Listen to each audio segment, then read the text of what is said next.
Pertama-tama saya sampaikan terima kasih yang sebesar-besarnya karena Bapak dan Ibu sudah memenuhi undangan yang saya berikan walaupun kemarin lewat lisan di rapat rutin ya.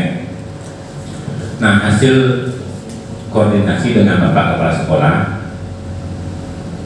malahan kami berdua yang sedang mengikuti pendidikan guru penggerak angkatan keempat diminta menyampaikan diseminasi atau pengimasan itu rutin tiap minggu Bapak dan Ibu.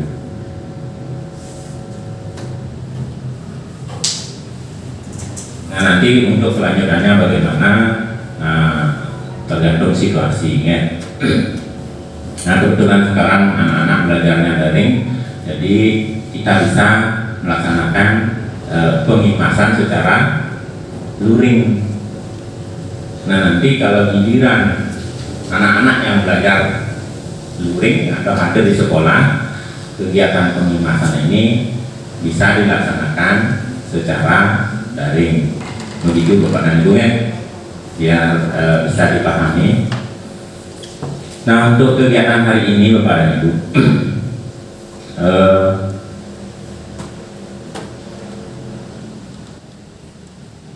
kami berdua mungkin kurang lebih selama 2 bulan sudah mengikuti kegiatan pendidikan guru penggerak, dan apa-apa yang kami pelajari, nah itu akan kita sampaikan sekarang ya, sesuai dengan pemahaman kami,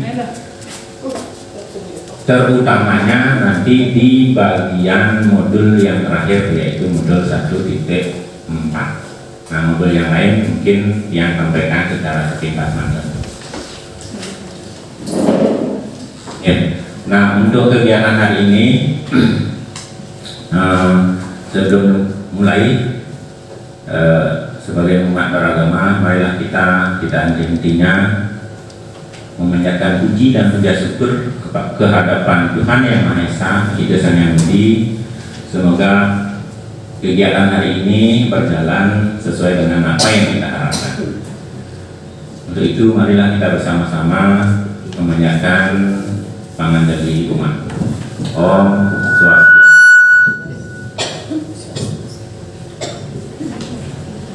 Bapak dan Ibu, untuk kegiatan pengimasan, saya mohon izin untuk share slide-nya. Nah, itu kebiasaan kalau di daring itu kita share screen ya. Sekarang kita pakai share slide. Pertama-tama saya menyampaikan salam guru penggerak. Om Swastiastu. Assalamualaikum warahmatullahi wabarakatuh. Salam sejahtera, namo buddhaya, salam kebajikan, rahayu. Bapak dan Ibu yang saya hormati, kegiatan hari ini itu adalah sesi berbagi dari kami berdua sebagai peserta pendidikan guru penggerak PGP Angkatan 4, di mana proses ini wajib kami lakukan ya, untuk memberi atau membagi pemahaman kami terhadap materi-materi diklat yang sudah kami pelajari. Nah, untuk modul yang kami akan imbaskan hari ini pada kegiatan hari ini itu adalah modul 1.4, itu terkait dengan budaya positif.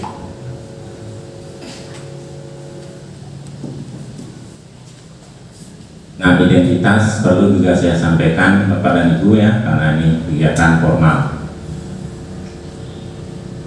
Nah, kami mengikuti PGP untuk angkatan keempat ya, di Kabupaten Karangasem, Badung ya, Kabupaten Karangasem dan Badung kayaknya kalau Balinya. Nah, sebelum masuk ke materi budaya positif Bapak dan Ibu. Sebagai informasi, kegiatan yang kami ikuti gitu ya, itu menggunakan format atau alur Merdeka Belajar yang diteruskan oleh Bapak Menteri ya. Kalau tidak salah, pendidikan guru penggerak itu adalah Merdeka Belajar di episode ke-5. Nah, apa-apa saja atau bagaimana prosedur kami dalam mengikuti kegiatan, nah, itu kata kuncinya ada di Merdeka, Bapak dan Ibu. Jadi kami mengikuti kegiatan dengan langkah-langkah merdeka, artinya double ya. M yang pertama itu adalah mulai dari diri. Jadi pada setiap modul yang diberikan, pada setiap topik yang diberikan, kami diberikan pertanyaan-pertanyaan awal tentang topik tertentu yang mungkin sudah ada di diri masing-masing. Kemudian setelah kegiatan mulai dari diri dilanjutkan dengan kegiatan eksplorasi konsep. Nah, disinilah kita diberikan materi-materi secara tertulis di LMS kepada Ibu. Jadi seperti yang kita lakukan pada saat mengikuti diklat-diklat dari Kemendikbud. Nah, persis seperti itu. Nah, itu kita diberikan materi apakah berbentuk PDF atau langsung di LMS, kemudian ada interaktifnya, harus dijawab saat itu baru bisa lewat. Jadi Bapak dan Ibu kayaknya tidak asing lagi ya, karena kita sudah sering mengikuti diklat dari kementerian. Nah, itu langkah yang kedua, E-nya. Kemudian yang ketiga itu ada ruang kolaborasi. Jadi setelah kita masing-masing secara mandiri mempelajari konsep yang diberikan, disajikan di modul, kita diberikan ruang untuk berkolaborasi dengan peserta lain. Ini dilakukan secara daring atau secara online. Dan untuk ruang kolaborasi kita berdiskusi dalam skala kelompok kecil, Bapak dan Ibu. Apa yang kita diskusikan, apa yang kita sudah pelajari pada bagian eksplorasi konsep. Yang kita pertajam, saling membagi pemahaman si A bagaimana, pemahaman si B bagaimana, kita padukan. Kemudian kita dibentuk kelompok kecil lagi di dalam kelompok itu, kemudian diminta mengerjakan sesuatu, kemudian besoknya di ruang kolaborasi bagian berikutnya kita diminta presentasi. Lanjut, setelah ruang kolaborasi kemudian ada refleksi terbimbing. Jadi dari hasil diskusi kita kembali merefleksikan apa bagaimana pemahaman kita tentang konsep yang sudah kita pelajari. Apakah ada yang perlu diluruskan? Apakah ada salah konsep? Itu Bapak dan Ibu. Itu ada di bagian refleksi terbimbing. Kemudian lanjut, alur berikutnya adalah demonstrasi kontekstual. Jadi kita mendemonstrasikan pemahaman kita terhadap konsep yang diberikan. Kemudian berikut di E adalah elaborasi pemahaman. Nah, bagian ini kalau tadi kan kita melakukan kolaborasi itu hanya di antara peserta Bapak dan Ibu ya, didampingi fasilitator. Nah, pada bagian elaborasi topik yang sama itu disampaikan ulang oleh narasumber pusat atau instruktur pusat. Jadi untuk kegiatan elaborasi pemahaman ini skalanya besar, skala nasional, dan dilakukan juga secara nah, gitu Bapak dan Ibu. Yang terakhir itu adalah yang berikutnya adalah koneksi antar materi. Jadi materi-materi yang kita dapat kita hubungkan. apakah ada materi A, materi B, dan materi C. Kalau kita sudah melangkah ke lebih dari satu modul misalnya, kita akan ditugaskan mencari koneksi antar materi, antar modul lagi. Begitu Bapak dan Ibu ya.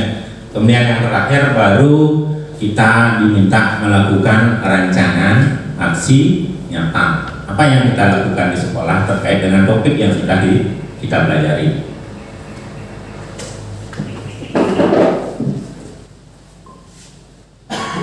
Itu alur Merdeka Belajar yang kami ikuti dalam kegiatan PGP Bapak. Nah selanjutnya fokus ke modul yang sudah kita pelajari selama kurang lebih 2 bulan. Adalah modul pertama adalah 1.1 tentang refleksi filosofis pendidikan nasional.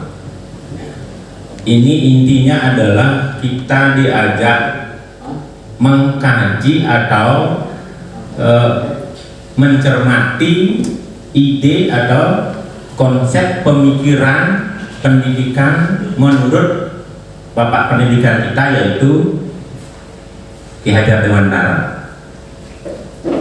Jadi sepintas dapat saya sampaikan pada modul 1.1, intinya begini Bapak dan Ibu. Peserta didik atau murid itu adalah pribadi yang unik, dan kita bertugas mengarahkan, membimbing potensi yang dimiliki, dan kita tidak bisa memaksa anak itu mau ke arah mana, itu prinsipnya. Di sana diumpamakan, gitu ya, diperumpamakan, kita tidak akan mungkin bisa mengubah atau memaksa ikan untuk bisa memanjat pohon seperti halnya monyet. Demikian juga sebaliknya. Itu pada intinya gitu ya. Jadi peserta didik itu sifatnya unik, mempunyai potensi masing-masing, dan itulah tugas kita sebagai pendidik untuk menggali sesuai dengan potensi yang dimiliki masing-masing siswa. Nah itu pada modul 1.1. Lanjut ke modul 2.2 Bapak dan Ibu. Di modul 1.2 ya. Di modul 1.2 itu materinya adalah nilai-nilai dan peran guru penggerak. Nilai guru penggerak itu ada 5, peran guru penggerak juga ada 5 Bapak. Nilainya itu adalah yang pertama mandiri, yang kedua reflektif, kemudian yang ketiga kolaboratif, ya. Yang terakhir adalah berpihak pada peserta didik atau pada siswa. Ini saya ulangi: mandiri, reflektif, kolaboratif, lagi satu lupa, inovatif ya, inovatif, dan terakhir berpihak pada peserta didik. Itu nilai. Kemudian perannya adalah sebagai pemimpin pembelajaran, kemudian sebagai mentor atau coaching dari teman sejawat, kemudian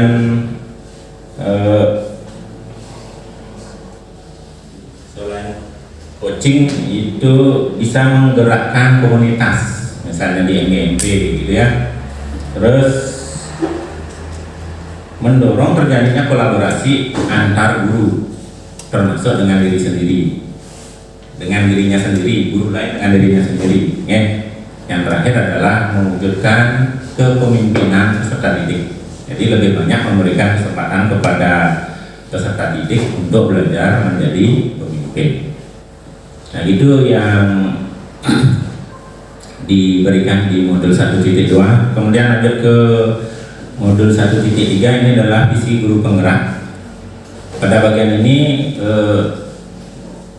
CGP, calon guru penggerak, itu diajak untuk merumuskan visi ya, visi sekolah yang arahnya adalah mewujudkan merdeka belajar, kemudian belajar profil belajar Pancasila. Jadi harus senada dengan visi sekolah Bapak dan Ibu.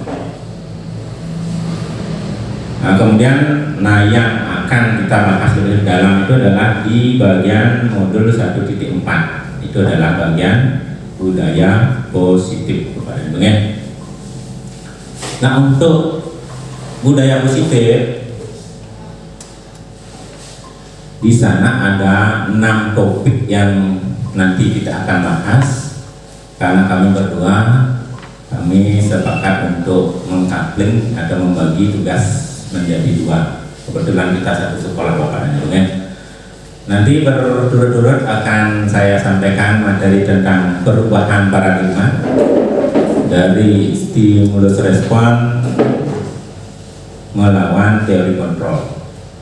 Kemudian yang kedua itu adalah makna atau arti dari disiplin.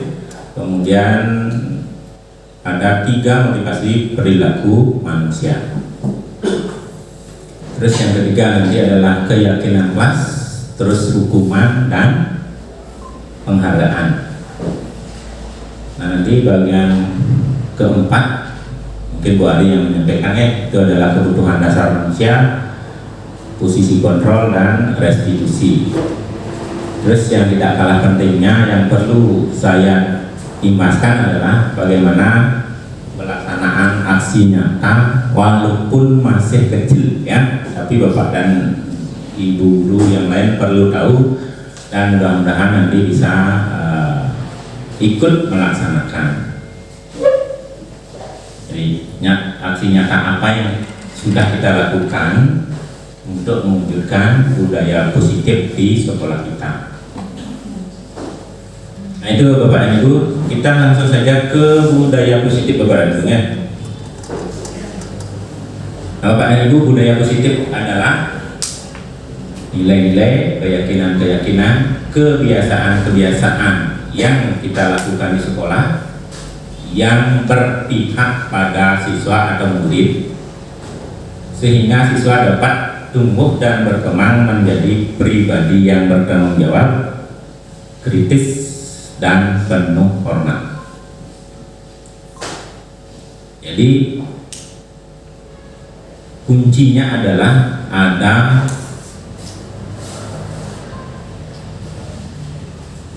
keberpihakan kepada siswa Bapak dan Ibu. Jadi pada budaya positif itu ada keberpihakan pada siswa.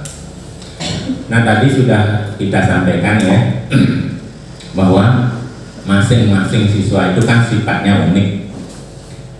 Nah, Bapak pendidikan kita mengambil perumpamaan. Nah, seperti itu Bapak dan Ibu. Kita sebagai pendidik itu diibaratkan sebagai petani. Kemudian anak-anak atau peserta didik diibaratkan sebagai benih. Sesuai dengan konsep atau filosofi pemikiran Ki Hajar Dewantara, kita tidak akan mungkin mengubah, menumbuhkan benih padi menjadi benih jagung. Demikian juga kita tidak bisa memperlakukan benih padi sama dengan benih jagung untuk mendapatkan hasil yang maksimal. Begitu intinya. Sehingga Bapak pendidikan kita mengumpamakan seperti itu. Kalau kita ingin menanam padi itu, kita kondisikan lingkungan anak-anak supaya sesuai dengan karakteristiknya padi gitu. Nah, inilah secara perlahan-lahan kita akan mengubah hubungannya, walaupun sangat sulit. Kita akan belajar yang jelas secara konsep seperti itu. Jadi peserta didik kita itu sifatnya unik. mungkin selama ini pemahaman kita, saya awalnya memang seperti itu, harus bisa sesuatu gimana mereka terutama ya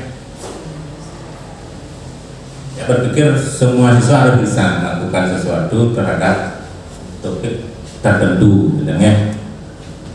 Tetapi setelah membaca literatur ya, mendapat pencerahan di PDP ini,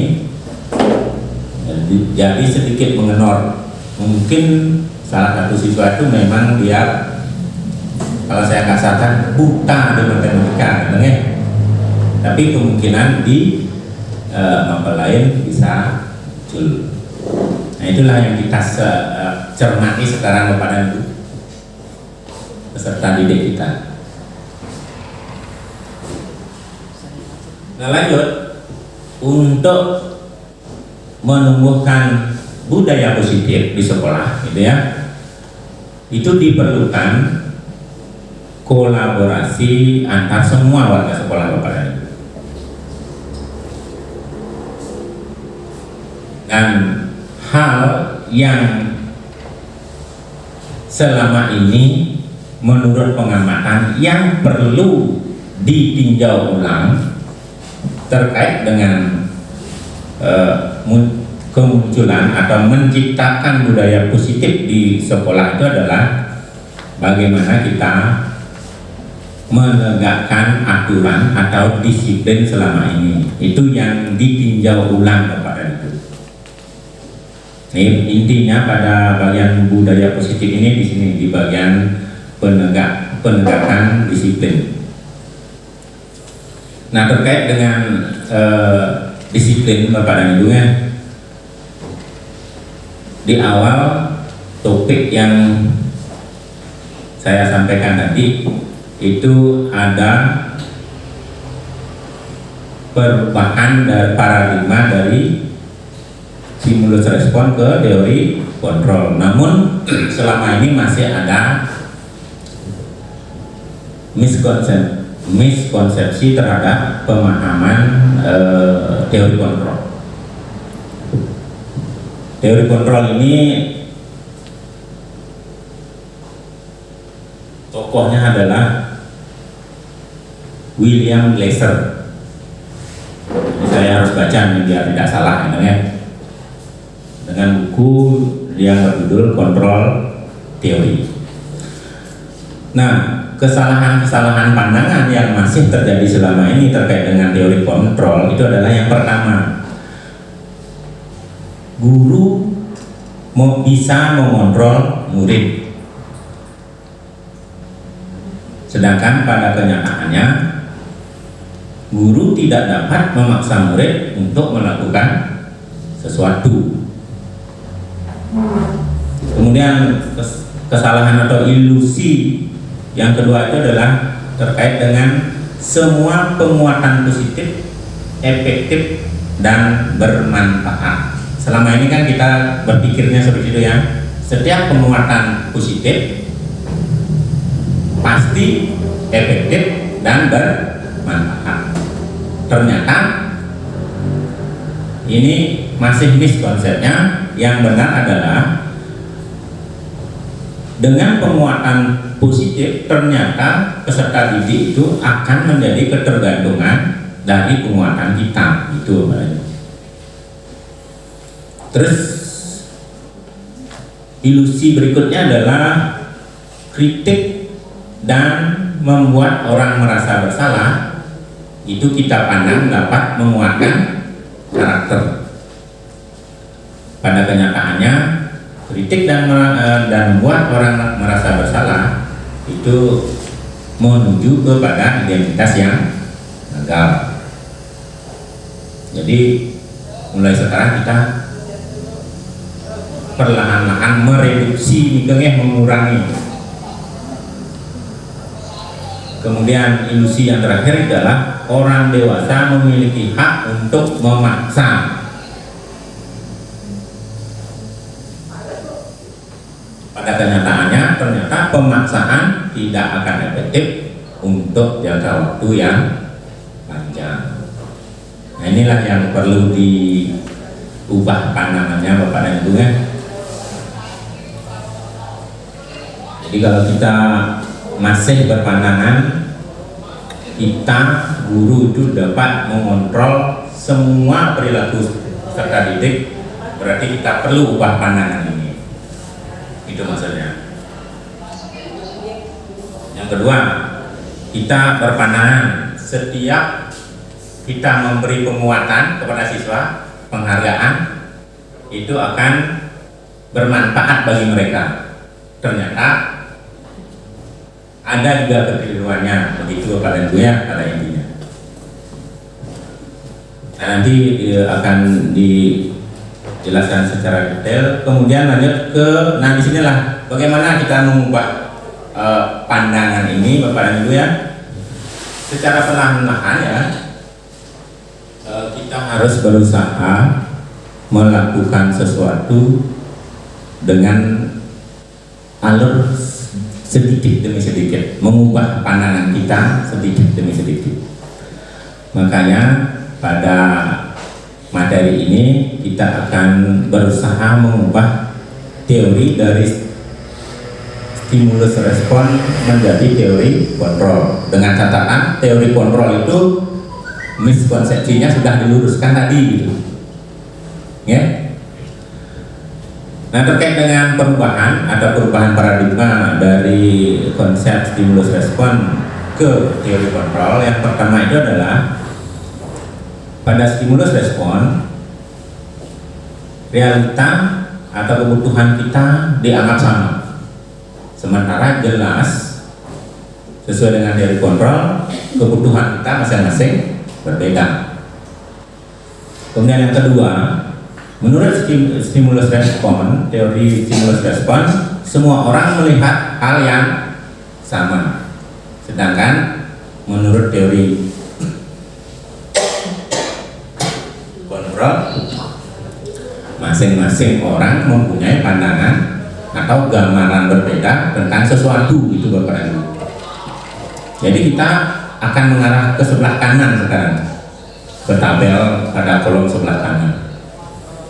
Lanjut yang berikutnya, pada stimulus respon kita mencoba mengubah orang agar berpandangan sama dengan kita.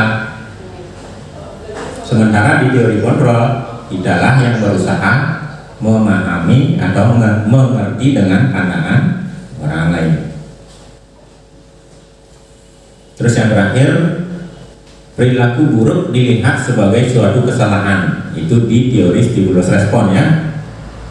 Untuk teori kontrolnya, kita harus menyelidiki semua perilaku memiliki tujuan, termasuk perilaku yang tidak baik begitu. Jadi pada saat kita menemukan peserta didik melakukan sesuatu yang kurang baik, di awal itu kita akan mengubah, jangan langsung menghukum. Yang kita tanyakan, mengapa begini, benarnya apa alasannya? Nah itu teorinya, teori yang perubahan paradigma baru ya. Nah itu Bapak dan Ibu perubahan paradigma dari stimulus respon ke teori kontrol. Lanjut, perubahan berikutnya tentang paradigma ini yang kelima ya. Orang lain bisa mengontrol saya. Itu di teori stimulus respon. Sementara di teori kontrol itu hanya diri kita sendiri yang bisa mengontrol kita. Sebaliknya, saya bisa mengontrol orang lain. Kalau tadi kan orang lain yang mengontrol kita. Di teori stimulus respon, saya bisa mengontrol orang lain. Di teori kontrol, kita tidak bisa mengontrol orang lain. Kemudian pemaksaan ada pada saat bujukan itu gagal, gitu ya. Pada suatu saat kita kan memberikan saran tidak dilakukan, kita kan paksa kan itu pada akhirnya. Nah itu yang dimaksud. Ternyata di teori kontrol pada paradigma baru ini yang seharusnya kita lakukan adalah kolaborasi ya atau konsensus dalam menciptakan pilihan-pilihan baru. Kira-kira untuk konsensus nanti nih ya. Perjanjian. Kita berarti mencari alternatif dari siswa itu. Apa yang kita pikirkan, saya inginkan, karena kita memilih kita pilihan. Perjanjian berarti Pak. Kalau di PKN mungkin lebih dekat konsensus. Bu Santi kira-kira nantinya. Iya, mungkin itu lebih dekat Pak ya. Mungkin tipis itu perbedaannya ya. Kalau perjanjian hampirlah sama, cuman lebih manusiawi kesepakatan gitu ya. Jadi konsensus itu kesepakatan bersama, tentunya kita dengan peserta didik, itu yang maksudnya. Terus yang terakhir itu adalah model berpikir menang kalah. Anggaplah kita menang, siswanya kalah, misalnya. Pada teori kontrol ya, kedua-duanya harus merasa menang, tidak ada yang dirugikan, itu prinsipnya. Nah itu Bapak dan Ibu, jadi ada 8 perubahan paradigma dari stimulus respon ke teori kontrol. Kita lanjut ke bagian kedua, itu adalah tentang arti disiplin dan motivasi perilaku manusia.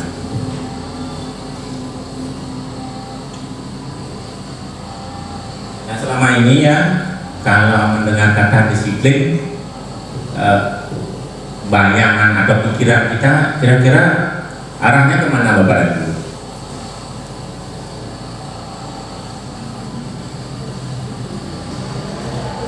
Kita ngomong disiplin, kata disiplin gitu misalnya, nanti kira-kira yang selama ini kita bayangkan. Saya menuju kepada aturan-aturan yang ada. Aturan, gitu. Terus kemudian kalau dilanggar, sanksi atau hukuman. Oke, nanti kita bahasnya. Yang jelas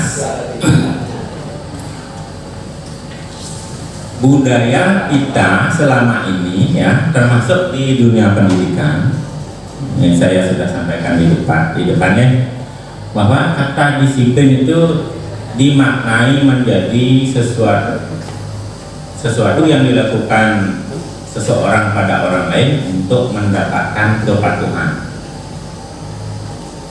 Jadi kata disiplin itu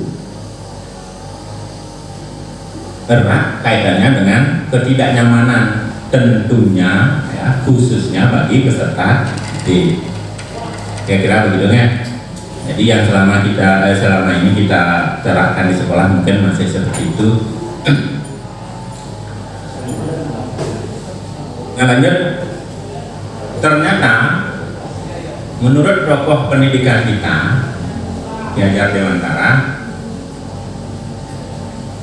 makna disiplin itu jauh lebih dalam dari itu ya. Boleh dikatakan disiplin yang kita gambarkan seperti tadi, yang saya uraikan tadi itu harus diubah pandangannya, karena beliau menyatakan bahwa di mana ada kemerdekaan, disitulah harus ada disiplin yang kuat.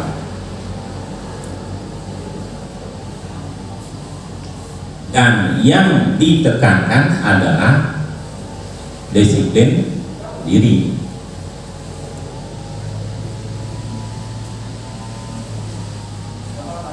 Jadi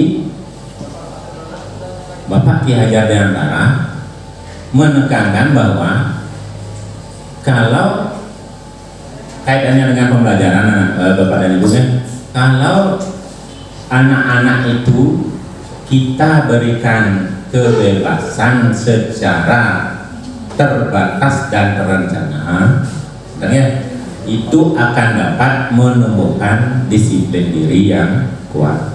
Itu pada dasarnya menurut pemahaman saya. Nah, bagaimana arti merdeka menurut beliau? Merdeka itu tidak hanya lepas dari perintah orang lain, ya, tetapi yang lebih utama itu adalah kemerdekaan adalah mampu mengontrol, memerintah diri sendiri untuk melakukan hal-hal yang lebih baik. Jadi itu makna kemerdekaan, sehingga beliau menyatakan di kemerdekaan ada disiplin.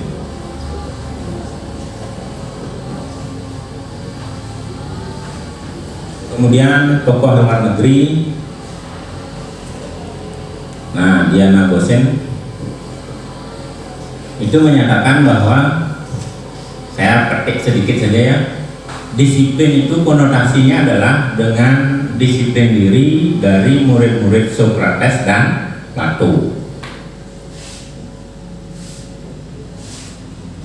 Pada bagian ini yang ditekankan adalah disiplin diri dapat membuat seseorang menggali potensinya menuju sebuah tujuan, sesuatu yang dihargai dan bermakna. Jadi untuk mengeksplorasi, mengembangkan potensi yang dimiliki oleh masing-masing siswa, sebenarnya yang lebih dipentingkan adalah munculnya disiplin pada diri siswa itu sendiri gitu. Nah sekarang permasalahan kita kan bagaimana menumbuhkan disiplin diri itu. Nah itu Bapak Ibu terkait dengan arti disiplin. Jadi selama ini konotasinya adalah kepatuhan. Kalau tidak dipatuhi akan diberi hukuman atau sanksi sehingga menimbulkan ketidaknyamanan. Pada paradigma baru yang diharapkan muncul itu adalah makna disiplin itu adalah disiplin dari diri sendiri. Nah ini yang menjadi tantangan kita sebagai pendidik Bapak dan Ibu. Nah ini sebagai pendidik kita harus menciptakan anak-anak yang memiliki disiplin diri. Di sini PR kita sebagai pendidik Bapak dan Ibu. Dengan munculnya disiplin diri itu berarti yang mendorong itu adalah keinginan dari diri sendiri, dari diri peserta didik, bukan dari kita. Kita hanya memberikan rancang. Nah itu Bapak dan Ibu, jadi tugas berat kita adalah bagaimana memunculkan, menciptakan lingkungan sehingga memunculkan disiplin diri pada peserta didik. Nah terkait dengan disiplin Bapak dan Ibu, akan ada 3 teori motivasi ya. Jadi mengapa seseorang melakukan sesuatu, apa alasannya, misalnya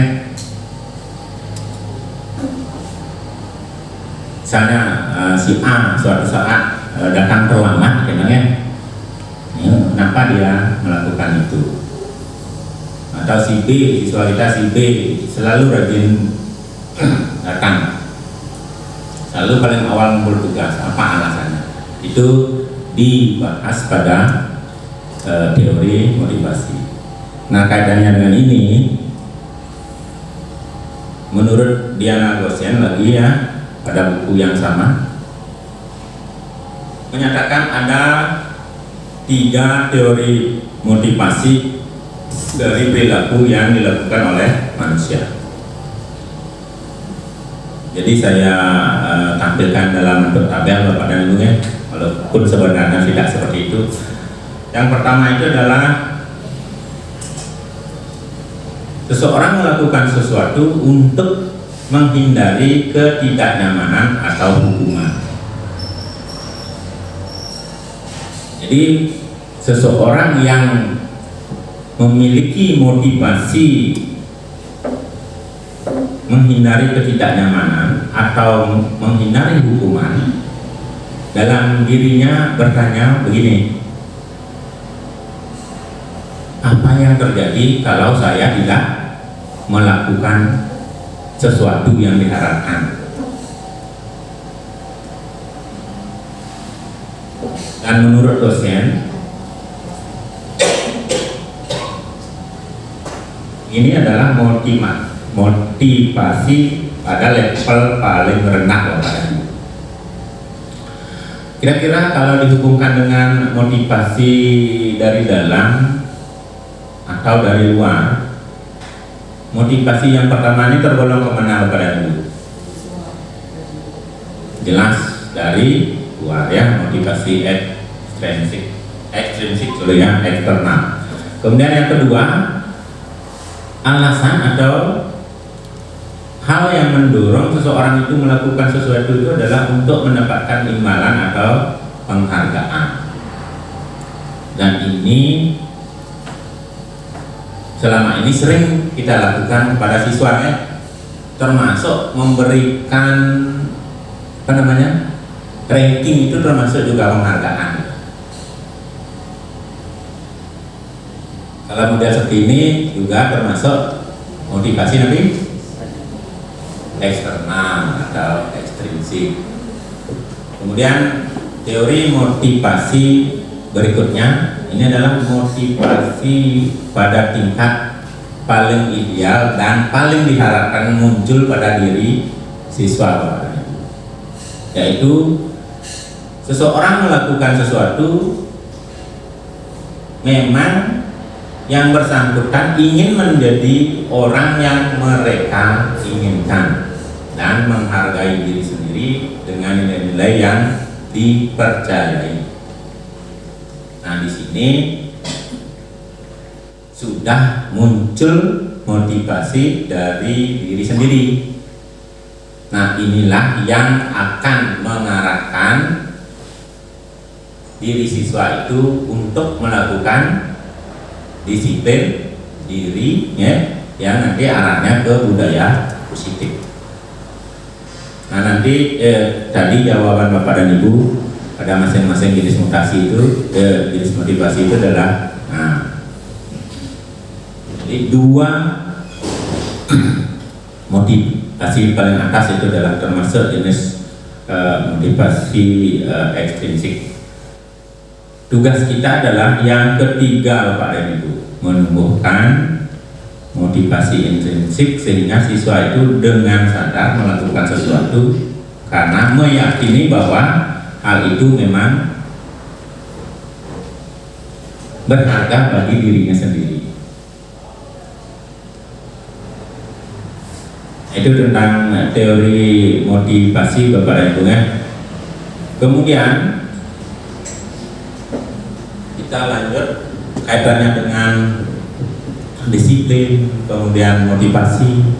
Bagian materi berikutnya yang kita pelajari adalah tentang keyakinan kelas, hukuman, dan penghargaan. Yang pertama tentang keyakinan kelas. Mungkin Bapak dan Ibu masih asing gitu ya dengan kata keyakinan kelas, karena mungkin jarang kita dengar ya. Saya juga baru tahu di PDP. Keyakinan kelas itu adalah bentuk abstrak dari bentuk yang lebih umum dari kesepakatan kelas. Nah, sekarang bayangkan saja Ibu, Bapak dan Ibu begini, keyakinan kelas itu semacam peraturan kelas gitu ya. Nah, kenapa menggunakan istilah keyakinan kelas? Kemudian mengapa kita tidak memilih peraturan kelas saja? Kira-kira apa perbedaan antara kedua istilah ini? Ya. Jadi ada keyakinan kelas, peraturan kelas, kemudian sebenarnya ada lagi satu yaitu kesepakatan kelas. Kira-kira ya mungkin Bapak dan Ibu sudah sempat pernah membaca kalau peraturan kelas itu bagaimana ya kira-kira.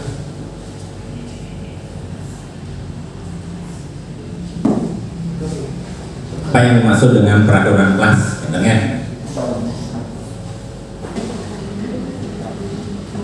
Terkait dengan disiplin, mohon maaf, terkait dengan budaya positif, Bapak dan Ibu, ada 3 istilah.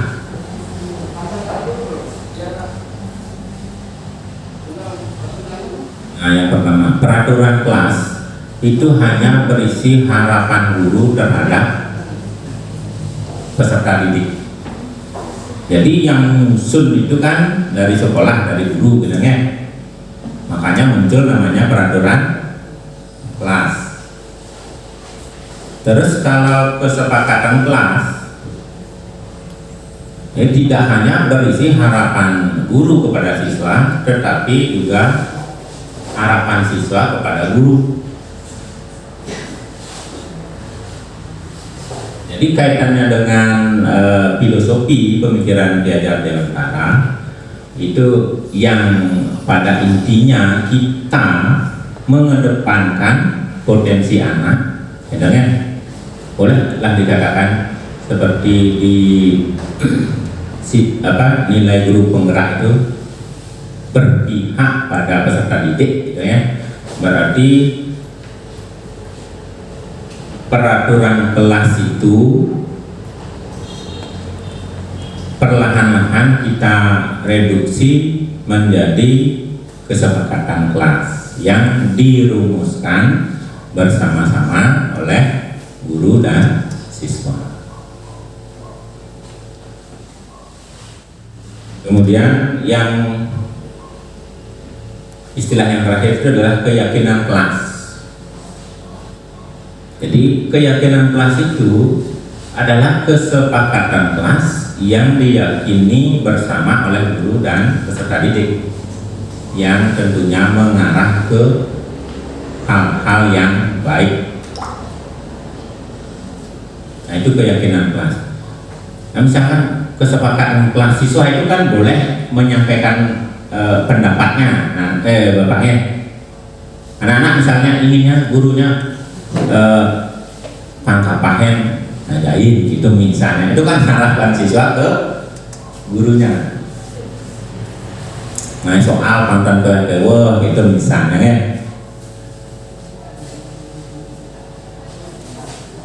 Tapi apakah itu arahnya ke kebaikan?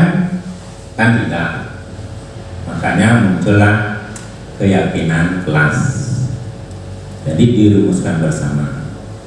Nah, kenapa tidak memakai peraturan kelas? Karena itu dianggap tidak memikirkan kepentingan peserta didik. Itu secara teorinya. Nah, lanjut Bapak Ibu, terkait dengan keyakinan kelas, bagaimana prosedur atau langkah-langkah yang kita lakukan dalam pembentukan keyakinan kelas? Jadi intinya begini Bapak dan Ibu, setiap nanti di awal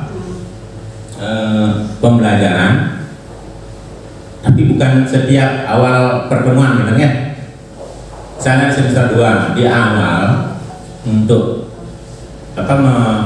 menumbuhkan budaya atau membiasakan budaya positif, kita akan mulai dengan merumuskan kesepakatan kelas atau keyakinan kelas. Itu hal kecil yang kita lakukan untuk menumbuhkan budaya positif. Nah, bagaimana Bapak dan Ibu merumuskan keyakinan kelas Nah, ini ada rambu-rambunya.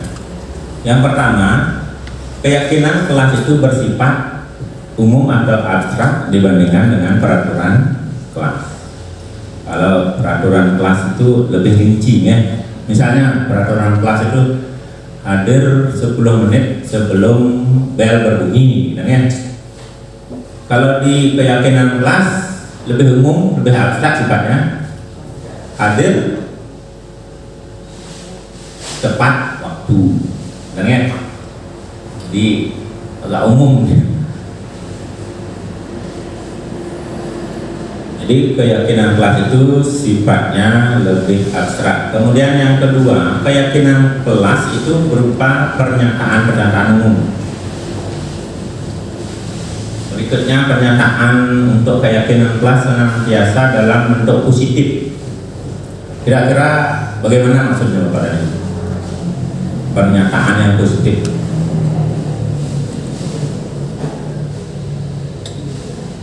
Kira-kira gimana? Misalnya kalau membuat keyakinan kelas atau kesepakatan kelas, anak-anak tidak boleh ribut saat pembelajaran berlangsung, itu berarti pernyataan yang negatif. Ya. Apa yang seharusnya lebih baik? Menjaga ketertiban, ya, ternyata itu perumusannya. Jadi pernyataan itu dibuat ke hal yang positif.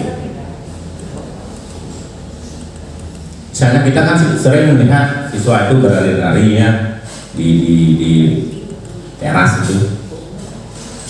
Misalnya ingin itu kita tuangkan di kelas tertentu gitu ya. Nah, untuk keyakinan kelas ini bisa berbeda antara satu kelas dengan kelas yang lain Bapak dan Ibu. Kenapa begitu? Karena situasinya kan berbeda ya. Misalnya di kelas 9A saya katakan ya. Jadi mungkin Bapak dan Ibu juga mengalami kelas 9A siswanya boleh dikatakan lebih gampang diarahkan. Kalau di sana ya mungkin kesepakatan kelasnya sedikit gitu ya dibandingkan kelas lain yang seperti tadi misalnya ada siswa yang kelas 9B sering berlari-larian di teras gitu misalnya. Kalau kita ingin mereduksi sikap siswa itu, kita jangan memakai kata-kata begini, dilarang berlari atau jangan berlari di teras kelas gitu ya. Itu adalah pernyataan yang bersifat negatif. Sebaiknya bagaimana Bapak dan Ibu?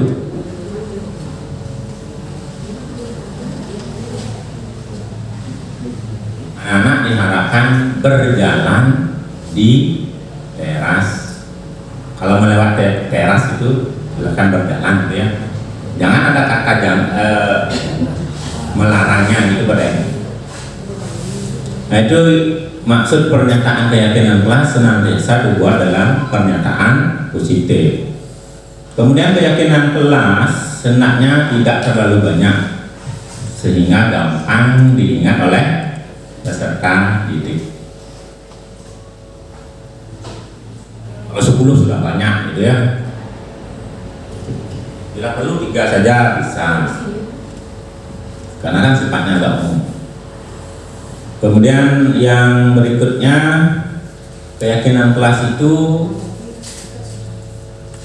sebaiknya sesuatu yang dapat diterapkan di kelas masing-masing ya. Kemudian yang berikutnya, semua, ini yang paling penting, semua warga kelas hendaknya ikut berkontribusi dalam pembuatan keyakinan kelas. Kalau masih satu arah berarti belum namanya. Jadi kita mengusahakan semua siswa boleh dengan cara menuliskan, kita himpun gitu ya. Jadi seluruh siswa menuliskan, kemudian kita bahas lagi, kita seleksi mana yang sama, kita tuliskan satu gitu. Jadi pada intinya setiap warga kelas harus ikut punya andil. Nah, yang ketujuh, kita harus bersedia meninjau kembali keyakinan kelas dari waktu ke waktu. Jadi tidak mentok di awal saya berlaku 1 semester, tidak seperti itu ya. Jadi kalau situasinya sudah berbeda, nah sekarang misalnya kesepakatan kelas yang saya buat waktu ini ya di kelas 9A, 9B dan 8G itu kan itu berlaku pada saat PTM. Sekarang sudah berubah, kita buat lagi kesepakatan. Ini terkait dengan kegiatan pembelajaran jarak jauh jadinya. Itu Bapak Ibu. Pada intinya kita harus meninjau kembali ya keyakinan kesepakatan kelas yang kita sudah buat. Nah itu untuk rambu-rambu pembentukan atau perumusan keyakinan kelas. Nah contoh sederhana ya, ini ya.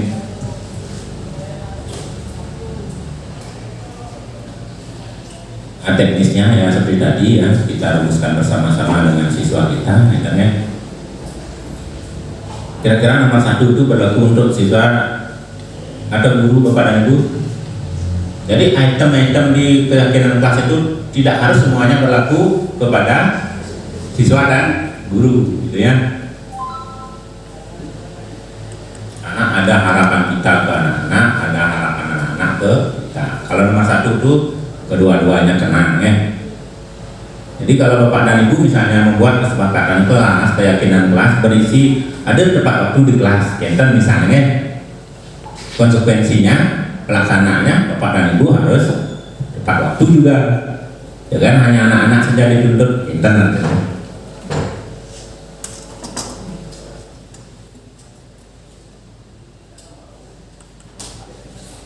Tepat waktu hadirnya dan pulangnya, ya, kok pulangnya keluarnya di kelas kan masuk keluar, mohon maaf.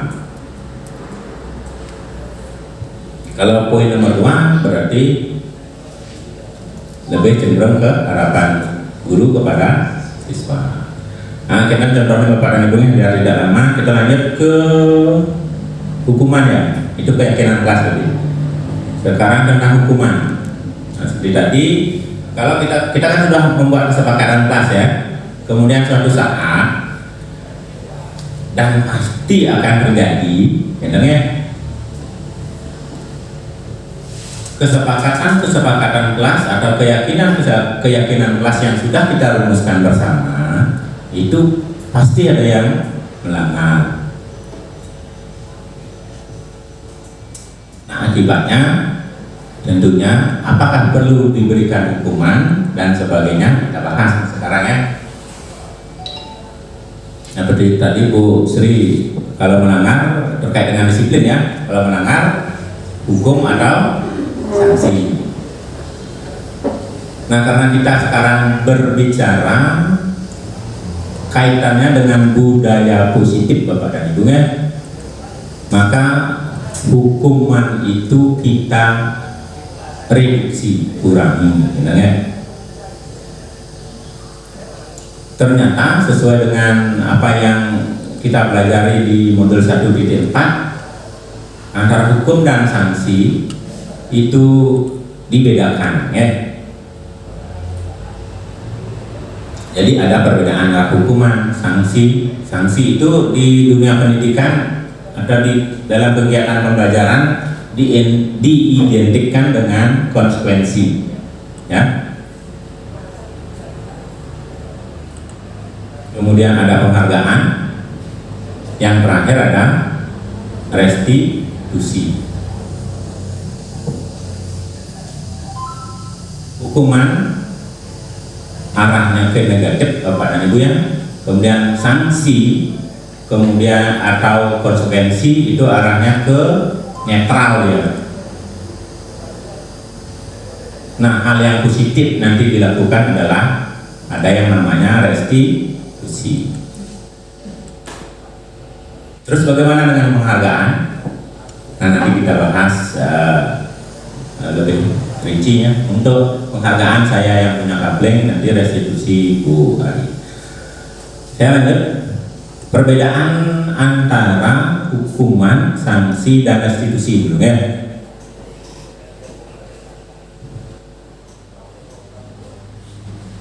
Kelihatan Bapak Ibu? Ya, karena saya mengcopy tabelnya langsung. Hukuman sebenarnya ada 8 lebih dari 8 item, tetapi saya akan menyampaikan mungkin 4 ya. Nah, hukuman itu adalah sesuatu yang menyakitkan harus terjadi. Jadi ada kata menyakitkan. Sementara sanksi atau konsekuensi itu adalah sesuatu yang harus terjadi. Jadi perbedaannya, kalau hukuman sesuatu yang menyakitkan, itu kata kuncinya. Terus perbedaan yang kedua, restitusinya saya tidak bahas nih, karena nanti disampaikan oleh Bu Hari. Untuk hukuman yang kedua, hukuman itu sifatnya tidak nyaman untuk siswa atau murid, terutama pada waktu atau jangka waktu yang panjang. Sementara sanksi atau konsekuensi ketidaknyamanan oleh siswa hanya dirasakan dalam jangka waktu pendek. Ini perbedaannya, ketidaknyamanan hukuman dirasakan dalam waktu panjang, ketidaknyamanan sanksi dirasakan dalam jangka waktu pendek. Kalau hukuman siswa atau korban, anak korban katanya, siswa itu mendapat keadilan, tetapi pada sanksi tidak ada korban, ya. Siswa itu tidak dikorbankan. Terus dengan hukuman, peserta didik siswa anak-anak itu akan merasa tersakiti. Sementara di sanksi, siswa itu hanya merasa tidak nyaman. Terus akibat dari hukuman itu adalah perilaku pasif agresif akan meningkat. Sementara di sanksi itu akan memunculkan pergaulan hanya bertahan dalam jangka waktu, penguatan hanya bertahan dalam jangka waktu yang pendek. Kemudian hal yang lebih penting adalah, tidak muncul di tabel ini ya, karena saya potong. Hukuman itu sifatnya satu arah. Tiba-tiba siswa itu tidak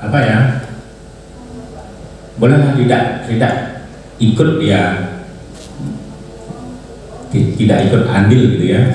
Sementara di sanksi atau konsekuensi, siswa itu sudah tahu sebelumnya, karena ini berawal dari kesepakatan kelas ya. Nah, saya berikan contoh tabel tentang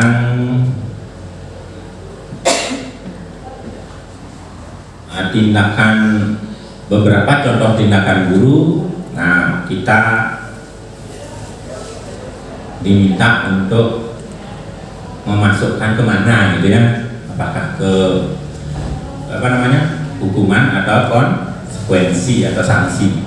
Saya ulangi lagi, dalam konteks pembelajaran, hukuman itu berbeda dengan sanksi. Sanksi disamakan dengan konsekuensi. Tindakan guru yang pertama, mencatat 100 kali di dalam buku sebuah kalimat, yaitu saya tidak akan terlambat lagi. 100 kali ini ya. Ini adalah akibat dari siswa tersebut terlambat datang ke sekolah. Silahkan disimpan dulu itu, apakah ini termasuk hukuman apa konsekuensi gitu ya.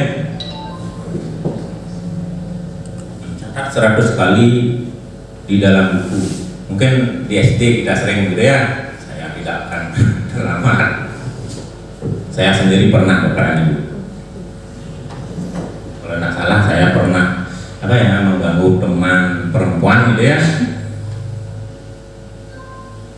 Saya terhitung, ya saya disuruh menulis untung 50 kali waktu itu. Tapi ditambah lagi membersihkan. Kemudian murid diminta untuk melakukan push up 15 kali karena tidak menggunakan masker ke sekolah. Kemudian ada kasus menggantikan kertas tugas teman yang telah dicoret-coret.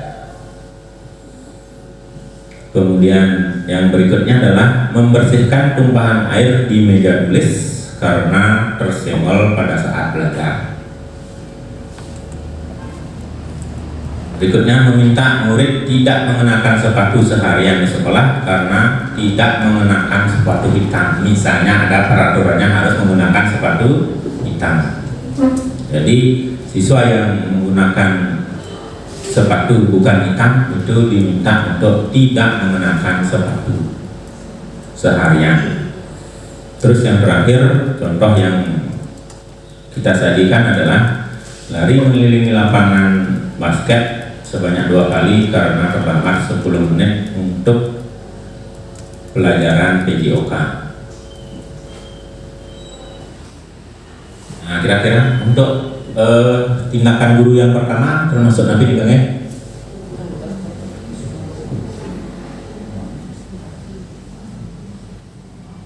Terus kali membuat kalimat padahal dia terlambat ke sekolah.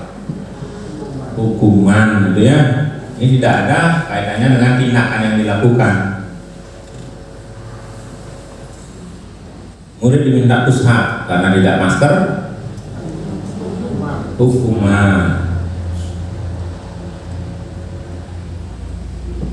Kalau misalnya diminta membeli masker, bilangnya konsekuensi ini keadaan.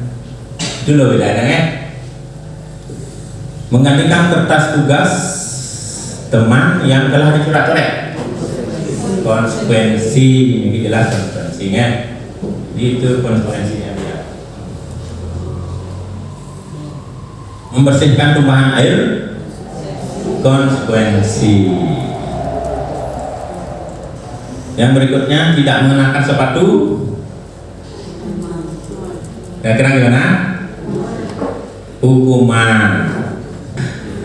Nah, lanjut Bapak dan Ibu, kalau tadi tentang hukuman, sekarang kita bahas tentang penghargaan. Nah, kira-kira untuk penghargaan, selama ini Bapak dan Ibu berpikiran positif apa negatif? Kira-kira? Nah, itu pun makin kita akan mengubah pandangannya. Ternyata penghargaan itu negatif.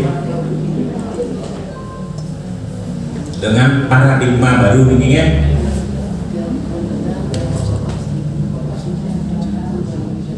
Kira-kira kenapa Bapak dan Ibu? Kita berpedoman pada teori motivasi yang kedua ya.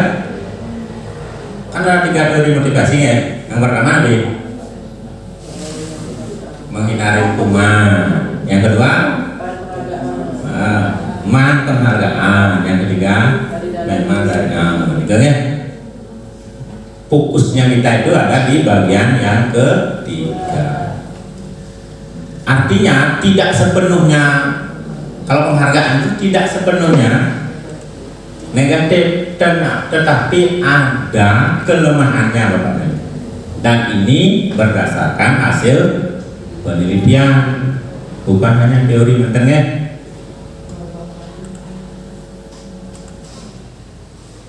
Nah, contohnya saya baca buku apa dia? Seorang guru SD kelas 2. Kalau SD kelas 2 itu kan masih ini dia, istilahnya masih liar gitu ya. Setiap masuk kelas itu selalu menggerudukan, tak mau antre, tidak disiplin antre, gitu ya. Kemudian guru kelasnya itu punya ide memberikan hadiah bagi siswa yang mau antre. Karena diberikan hadiah, ternyata nggak ngantre ini. Itu kan hadiah itu kan penghargaan bang permen ceritanya kan, asal mah ngantre bang permen. Terus suatu saat ternyata ibu wali kelas atau guru kelas ini berhalangan hadir karena sakit, digantilah oleh guru lain, dan guru lain ini tidak mengetahui ada penghargaan ini, dan ternyata hasilnya ini kerudukan ya. Ini kasus yang menunjukkan kalau penghargaan memang ada sisi negatifnya.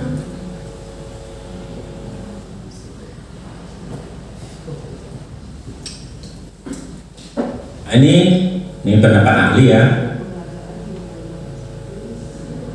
bahwa penghargaan maupun hukuman, nah itu kuncinya, baik penghargaan maupun hukuman adalah cara-cara mengontrol perilaku seseorang yang menghancurkan potensi untuk pembelajaran yang sesungguhnya. Dan ternyata penghargaan itu sangatlah hampir disamakan dengan hukuman. Kalau hukuman tadi kan sudah jelas ya, tidak membangun.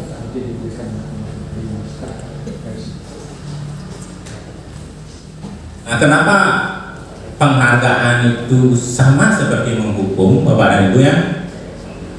Itu ada beberapa alasan. Ini adalah dilihat dari pengaruh jangka waktunya ya. Jadi penghargaan itu hanya efektif kalau kita menginginkan hal positif dilakukan dalam jangka waktu pendek. Sementara pada kegiatan pembelajaran yang kita inginkan adalah ya karakter positif yang lahir sampai di kehidupan selanjutnya, jadi jangka panjang.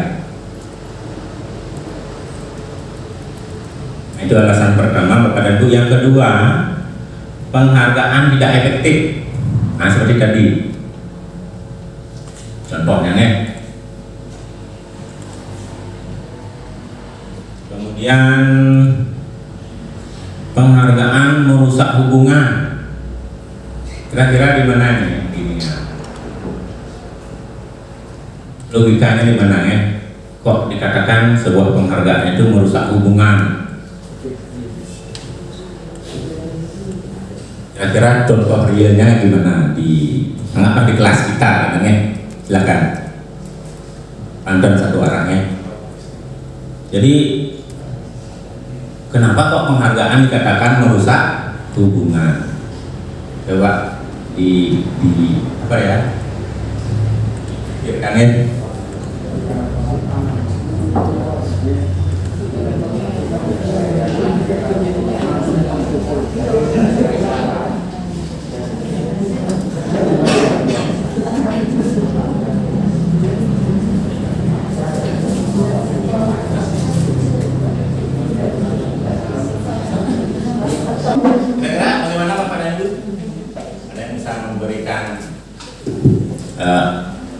Contoh itu ya, atau alasan kenapa kok penghargaan itu dikatakan merusak hubungan.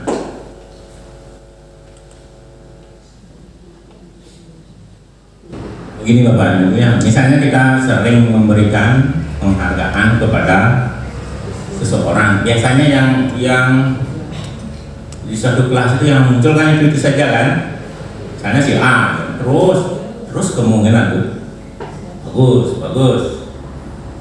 Nah, bagaimana dengan yang lain gitu ya? Nah, inilah yang hubungan antara yang kita berikan penghargaan dengan yang tidak mendapat penghargaan. Internet sehingga penghargaan itu dikatakan merusak hubungan. Itu salah satu contoh contoh.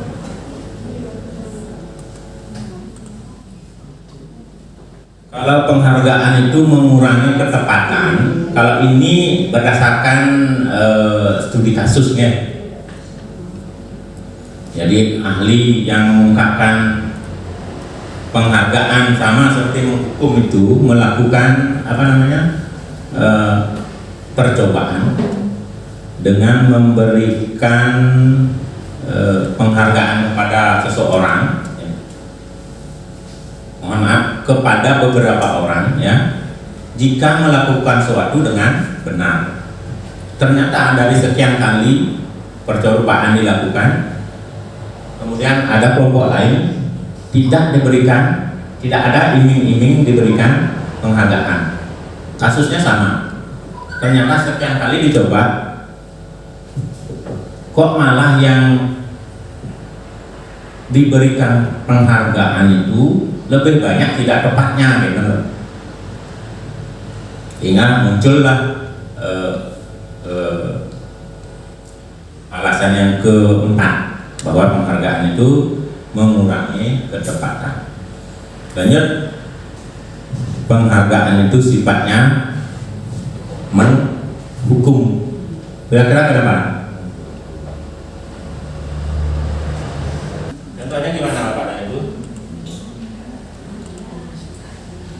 Misalnya ya, seseorang yang termotivasi melakukan sesuatu hanya untuk mendapat penghargaan, kemudian suatu saat dia gagal, otomatis kan tidak mendapat penghargaan. Nah, ini akan merasa diri terhukum oleh penghargaan yang tidak didapat, gitu loh ya.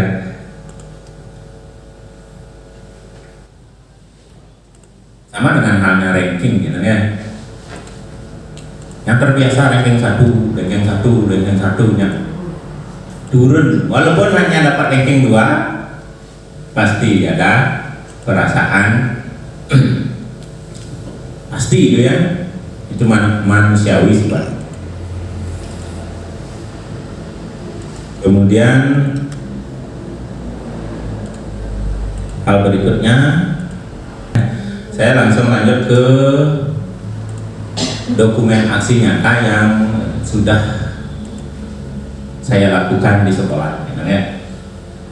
Ini juga harus saya sampaikan, harus saya bagi kepada rekan-rekan guru ya. Yang pertama, hal kecil yang dilakukan seperti yang saya katakan tadi itu adalah membuat atau membentuk kesepakatan atau keyakinan kelas. Itu yang sudah saya lakukan. Sekali lagi, perubahan, mohon maaf ya, ada ahli yang mengatakan kalau kita menginginkan suatu kemajuan, silahkan melakukan sesuatu secara sedikit demi sedikit atau perlahan-lahan ke arah yang positif, gitu ya. Sehingga untuk aksi nyata yang saya lakukan itu sederhana sekali. Ya, kayak itu untuk yang pertama itu adalah merumuskan pembentukan kesepakatan atau keyakinan kelas di kelas yang saya ajar. Nah, itu ya. Selanjutnya yang kedua, juga pernah saya melakukan praktek restitusi ya.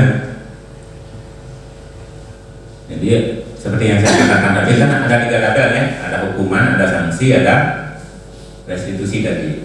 Walaupun restitusi belum dijelaskan. Nah, perbedaan ketiganya itu, hukuman itu bersifat negatif, sanksi atau konsekuensi sifatnya netral ya. Kemudian yang positif itu adalah restitusi. Artinya kalau peserta didik itu melakukan kesalahan, jadi kita usahakan jangan mengambil 2 hal ini, hukuman atau sanksi.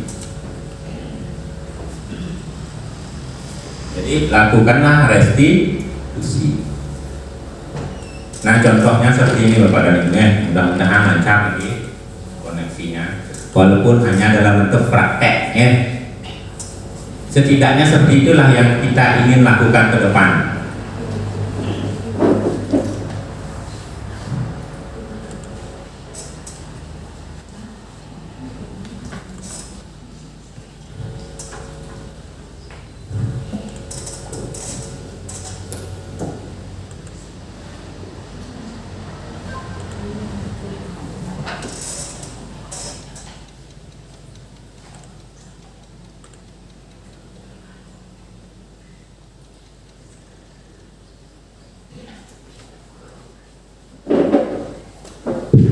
Jadi mohon maaf karena file yang saya tampilkan adalah bentuk video gitu ya, sehingga filenya agak besar. Saya menggunakan link yang sudah disimpan di Google Drive.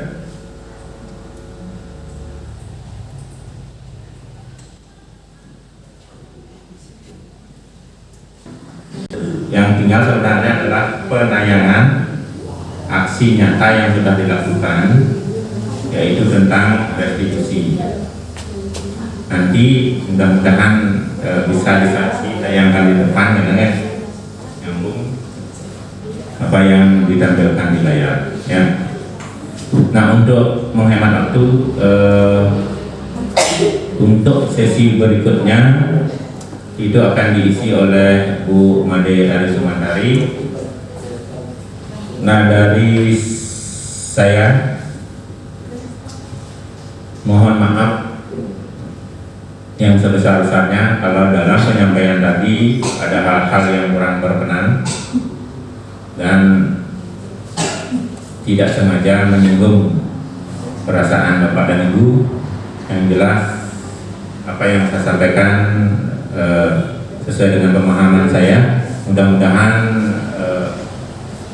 Bapak dan Ibu berkenan, dan kalau memungkinkan lanjut menerapkan dari apa yang sudah dilakukan di kelas masing-masing kalau memungkinkan. Nah, sebagai akhir kata, karena tadi saya awali dengan penganjali, saya akhiri dengan Ram Santi. Om Santi Santi Santi Om.